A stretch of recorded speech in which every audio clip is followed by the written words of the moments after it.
Hello everyone, welcome back to Rankers class 9th and 10th। This is Kishan Jaiswal. तो exam tips के पहले episode में आप सभी का बहुत बहुत स्वागत है।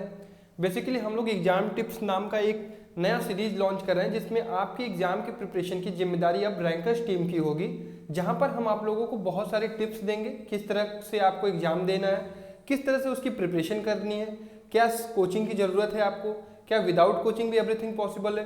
तो पहले एपिसोड में हम लोग बात करने वाले हैं how to score 95% marks with self study. हाँ, अगर आप कोई कोचिंग या स्कूल या फिर कहीं और पढ़ाई सही से नहीं कर रहे हैं तो क्या पॉसिबल है कि सेल्फ स्टडी से पढ़ाई की जा सकती है और एग्जाम में 95% से भी ज़्यादा स्कोर किए जा सकते हैं? तो मेरा जवाब होगा हाँ। बस इसके लिए आपको कुछ रूल्स एंड रेगुलेशन फॉलो करने होंगे, कुछ जो मैं टिप्स या बातें जो बताऊंगा उसको फॉलो करना है। तो वीडियो को एंड तक देखिएगा, वीडियो बहुत मज़ेदार होने वाला है, बहुत ज़्यादा फायदेमंद होने वाला है। तो स्किप मत करिएगा और ज़्यादा से ज़्यादा शेयर करिएगा ताकि लोगों तक पहुँचे। तो स्टार्ट करते हैं वीडियो। तो बात मैं करने वाला हूँ कि आप इसमें अपनी पढ़ाई कैसे कर रहे हैं, या तो ऑनलाइन कर रहे होंगे या फिर स्कूल में ऑनलाइन क्लासेस चल रही हों, क्योंकि अब कोविड का सिचुएशन चल रहा है, क्लासेस बंद हैं, तो बहुत सारी दिक्कतें आ रही हैं। बहुत सारे ऐसे बच्चे होंगे जिनके पास ये सब व्यवस्थाएं नहीं होंगी, वो अपनी पढ़ाई सिर्फ बुक्स वगैरह से कर रहे होंगे। तो आज मैं उन्हीं सारे बच्चों की बात करने वाला हूँ। क्या आपकी भी पॉसिबिलिटी है कि आप 95% से ऊपर स्कोर कर पाओगे? तो मैं कहूँगा हाँ, कर पाओगे। क्यों नहीं कर पाओगे? इसके लिए बहुत कुछ नहीं करना है आपको, मैं कुछ बातें बताने वाला हूँ। पहली बात, आपको रेगुलरिटी मेंटेन करनी है। रेगुलरिटी मतलब आप अगर स्कूल या कोचिंग क्लासेस को नहीं अच्छे तरीके से पढ़ रहे हो, मैं ये नहीं कर रहा हूँ कि कोचिंग वाली जो टाइम टेबल है उसको एकदम 6 से 9 अगर आप कोचिंग सही से कर रहे हो तो वो रेगुलरिटी हो गई, नहीं, वो रेगुलरिटी नहीं है। रेगुलरिटी मतलब आप जो सेल्फ स्टडी करते हो, जो आप 4 से 5 घंटे पढ़ाई खुद से करते हो, उसमें रेगुलरिटी होनी चाहिए। उसमें रेगुलरिटी होनी बहुत ज़रूरी है, क्योंकि वही चीज़ें आपकी एग्जाम में जाकर दिखाई देती हैं कितनी आप प्रैक्टिस किए हो। ठीक है, तो रेगुलरिटी की बात हो गई। दूसरी बात करते हैं learning and practising. Learning and practising में ये समझाना चाहता हूँ कि आप जो इंटरनल एग्जाम होते हैं उसको बहुत सारे बच्चे छोड़ देते हैं। क्या आप भी छोड़ देते हैं?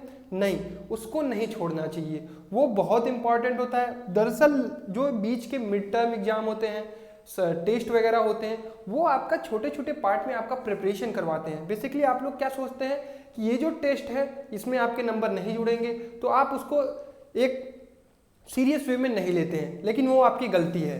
ठीक है, तो उसको सीरियस वे में लेना है, आपको हर एक एग्जाम को सीरियस लेना है और उसकी प्रैक्टिस अच्छे से करनी है, ताकि आपकी प्रिपरेशन पार्ट वाइज होती रहे, जिससे जब लास्ट में एक बड़ा सिलेबस आपके पास हो तो छोटे छोटे पार्ट्स में आपके सिलेबस कवर्ड हो। बात करेंगे तीसरी, focus on course book.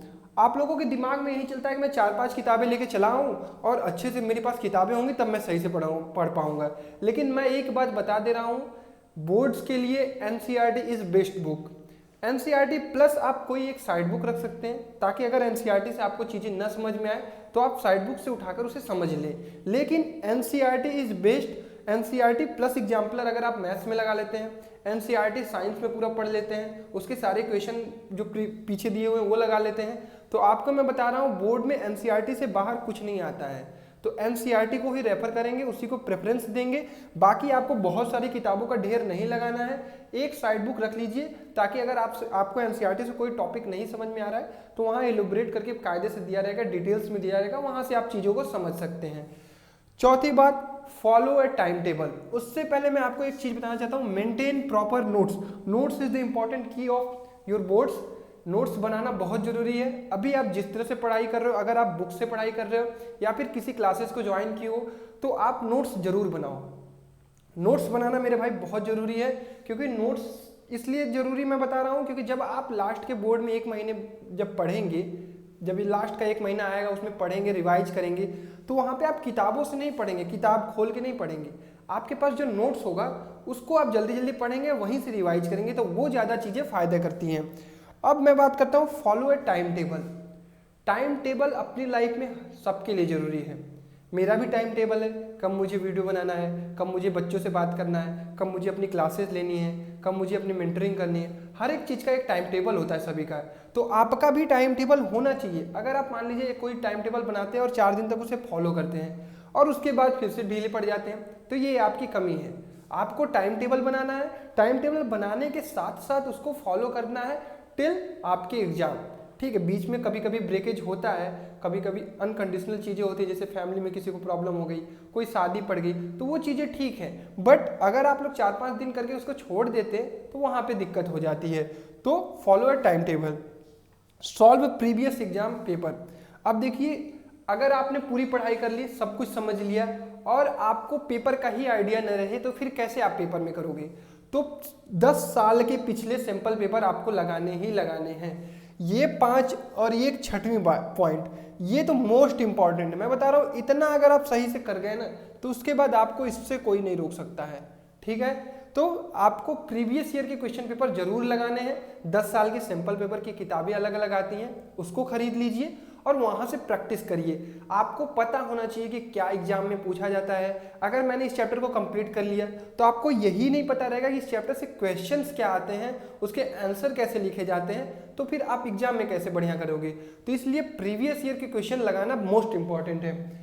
Answer presentation skills, बहुत सारे बच्चे ऐसे होते हैं जो सब कुछ पढ़ लेते हैं, उन्हें सब कुछ आता है, लेकिन उनकी प्रेजेंटेशन बहुत ख़राब होती है। और वहीं कुछ बच्चे ऐसे होते हैं जो एवरेज होते हैं बट उनकी प्रेजेंटेशन स्किल बहुत अच्छी होती है। तो प्रेजेंटेशन स्किल बहुत इंपॉर्टेंट चीज़ है। आपको आंसर लिखने आने चाहिए। आपको बोर्ड में पता है कि स्टेप मार्किंग होती है, तो आपको पता, अगर कोई क्वेश्चन नहीं भी आता है तो आप उसके कुछ पार्ट्स भी कर जाएंगे तो आप 4 नंबर के क्वेश्चन में 2-3 नंबर उठा लेंगे। तो मैं यही समझाना चाह रहा हूँ कि आपके पास आंसर लिखने की कला होनी चाहिए। आंसर कैसे लिखे जाते हैं वो कैसे पता चलेगा।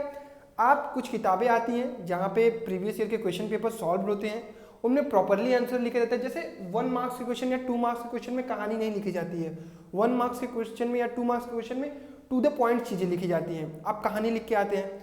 4 मार्क्स के क्वेश्चन में आपको कुछ आता ही नहीं है तो आप थोड़ा सा लिख के चले आते हैं। तो आपको सीखना होगा कि कहाँ पे क्या लिखना है, तो इसलिए आंसर लिखना बहुत जरूरी है। आप टॉपर्स की कोई कॉपी देखिए किस तरह से वो लोग लिखते हैं, तो वहाँ से आप सीखिए कि आपको एग्जाम में कैसे लिखना है। साथ साथ उसकी घर पे बैठकर प्रैक्टिस करिए कि आपको एग्जाम में बोर्ड की प्रिपरेशन में जब बोर्ड में लिखेंगे आप तो क्या लिखेंगे। आप सिर्फ पढ़िए मत, कॉपी खोलिए, सैंपल पेपर 3-3 घंटे में सॉल्व करिए। अभी नहीं, जैसे जैसे आपका एग्जाम पास में आ जाए, जब आपका सिलेबस पूरी तरह से कवर्ड हो जाए, उसके बाद 3-3 घंटे बैठ के एकदम रूल्स के साथ, ये नहीं कि 3 घंटे उसको एंजॉय के साथ दे रहे, नहीं, पूरे रूल्स एंड रेगुलेशन के साथ लास्ट के 3 घंटे में सैंपल पेपर सॉल्व करिए, अपने से आंसर लिखिए, फिर वहाँ से आंसर देखिए कि जो क्वेश्चन का सॉल्यूशन दिया हुआ है वहाँ पे आंसर कैसे लिखा हुआ है, फिर मैच करिए, फिर देखिए कि आपसे गलती क्या हो रही है, फिर उसको सही करने की कोशिश करिए ताकि आपके फाइनल बोर्ड एग्जाम में वो गलती आपसे न हो। 7वीं बात मैं करता हूँ, this is 8th, revision skills. Revision most important इसलिए मैं कह रहा हूँ, आप मान लीजिए कोई चीज़ों को पढ़ लिए, जब आपके पास लास्ट में फिजिक्स होगा, केमिस्ट्री होगा, बायो होगा, एसएसटी होगा, हिंदी होगा, इंग्लिश होगा, मैथ्स होगा, हो सकता है किसी बच्चों का और सब्जेक्ट हो, ठीक है, तो 5-6 सब्जेक्ट को अगर आप रिवाइज करते हुए नहीं पढ़ेंगे तो आपको सारी चीज़ें कैसे याद रहेंगी। इसलिए जब 4-5 चैप्टर कंप्लीट हो जाते हैं किसी सब्जेक्ट के, जब मान लीजिए फिजिक्स आपने पढ़ा, उसके 3 या 4 चैप्टर हैं, 5 चैप्टर हैं, उसके 2 चैप्टर पढ़ा, उसको 2 चैप्टर पढ़ने के बाद अगले दिन एक दिन रिवाइज करिए, पूरा दोनों चैप्टर को एक बार रिकॉल करिए, शॉर्ट नोट्स बनाइए, फॉर्मूला शीट बनाइए, बस वहाँ से आपका काम खत्म।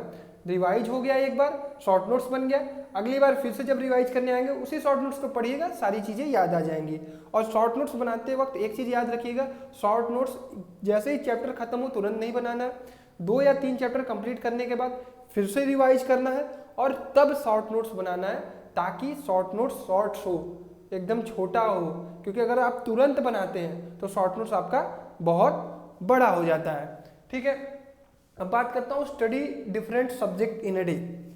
अब कुछ बच्चे ऐसे हैं जिनको मैथ अच्छा लगता है, कुछ को ऐसे हैं जो फिजिक्स अच्छा लगता है, कुछ ऐसे हैं जिन्हें एसएसटी अच्छा लगता होगा, उन्हें हिस्ट्री पॉलिटिक्स में इंटरेस्ट होगा।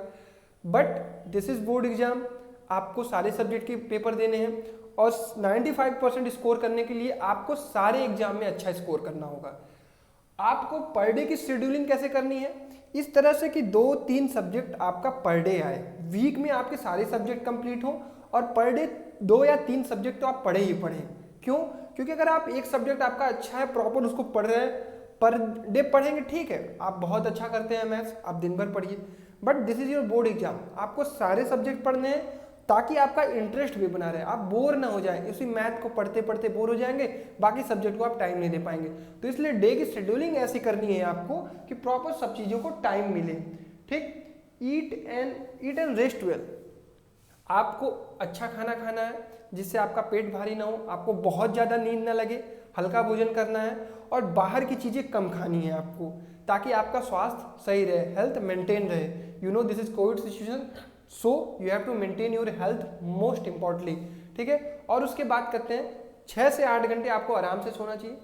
अभी आप 10th में हो, बहुत ज़्यादा टेंशन आपको नहीं लेना है, आराम से पढ़िए। बोर्ड एग्जाम बहुत बड़ी बात नहीं है। क्लास 10th या फिर क्लास 12th की भी बात करता हूँ तो बहुत ज़्यादा टफ नहीं होता है। अच्छे मतलब इजी वे में लोग बच्चे 95% स्कोर करते हैं। It is not a competitive exam, आपको बहुत सारी किताबें नहीं पढ़नी है। एकदम शॉर्ट में बता रहा हूँ कि आपको रेगुलरिटी मेंटेन करनी है, आपको प्रॉपर आपका टाइम टेबल होना चाहिए, उसे फॉलो करना है।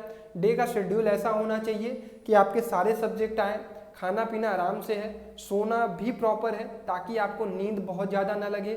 8 घंटे आराम से प्रॉपर स्लीप लीजिए। कॉम्पिटिटिव एग्जाम नहीं है, बोर्ड एग्जाम है। 99% पे बहुत सारे बच्चे हो सकते हैं, ऐसा तो है नहीं कि 99 परसेंटाइल है, आपका एक ही बच्चा पहुँचे। तो आप भी कर सकते हैं, आप भी कर सकते हैं और आप भी कर सकते हैं, हर कोई बच्चा कर सकता है, तो ये पॉसिबल है। तो आई होप आपको सब कुछ समझ में आया होगा। नेक्स्ट वीडियो में बहुत अच्छी चीज़ लेके आने वाला हूँ। आई होप सारे वीडियो आप देखने वाले हैं एग्जाम टिप्स की, ये बहुत ज़्यादा आपको काम देने वाला है। आप प्रॉपर नोट्स बनाइए, पढ़ाई करिए। अगर ये वीडियो पसंद आया तो इस वीडियो को लाइक करिए और चैनल को जरूर सब्सक्राइब करिए ताकि आपको आगे आने वाले वीडियोज़ मिलते रहें। और जाइए पढ़ाई करिए और अच्छे से फोड़िए। Thank you guys.